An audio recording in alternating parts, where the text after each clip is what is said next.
মনে আছে সদস্য মুকুলের কথা? হারানো হাসির গল্প, যা এখন খোঁজে আশার আলো। ঝিনাইদহের হরিণাকুণ্ড উপজেলার ধুলিয়া গ্রামের মুকুল হোসেন ছিলেন আম্রপাড়ি মানব কল্যাণ সংগঠনের একজন নিবেদিত প্রাণ সদস্য। নিজের সীমিত সামর্থ্য নিয়েও তিনি সবসময় মানুষের পাশে দাঁড়াতেন। সংসারের একমাত্র উপার্জনকারী হিসাবে স্ত্রী ও 3 সন্তানকে নিয়ে কঠিন জীবনের পথ চলতেন।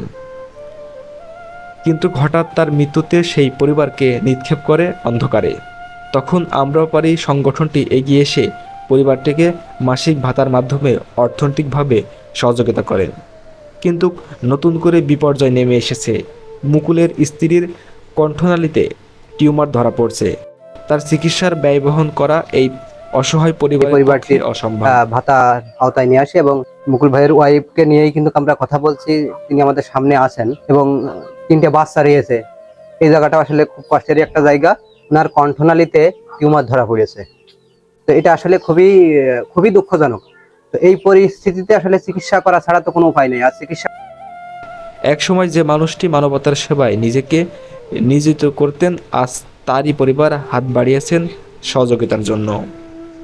আমরা আম্রপাড়ি সংগঠনের পক্ষ থেকে হৃদয়বান মানুষের প্রতি অনুরোধ জানাই, আসুন এই দুঃসময়ে একটি পরিবারকে আবার বাঁচার সুযোগ করে দিই। মাস মারা গিয়েছে, 11 মাস। তো আমি 3টে বাচ্চা বুকি করে আছি। এখন নিজের যদি এমন তেমন হয়, 3টে বাচ্চা ধরো ভাইসে যাবে। তো সেই জায়গা থেকে আসলে আপনাদের কাছে খুব বিনীতভাবে অনুরোধ করব, আপনারা যদি সম্ভব হয় তো ওনার চিকিৎসার জন্য যে যা পারেন এবং দেওয়ার চেষ্টা সাহায্য, করবেন। সাহায্য করতে দেওয়ার চেষ্টা হবে। করবেন। আসলে চিকিৎসার জায়গাটা আসলে খুবই একটা গুরুত্বপূর্ণ জায়গা, যেখানে খুব করজোরে অনুরোধ রাখবো আপনাদের কাছে।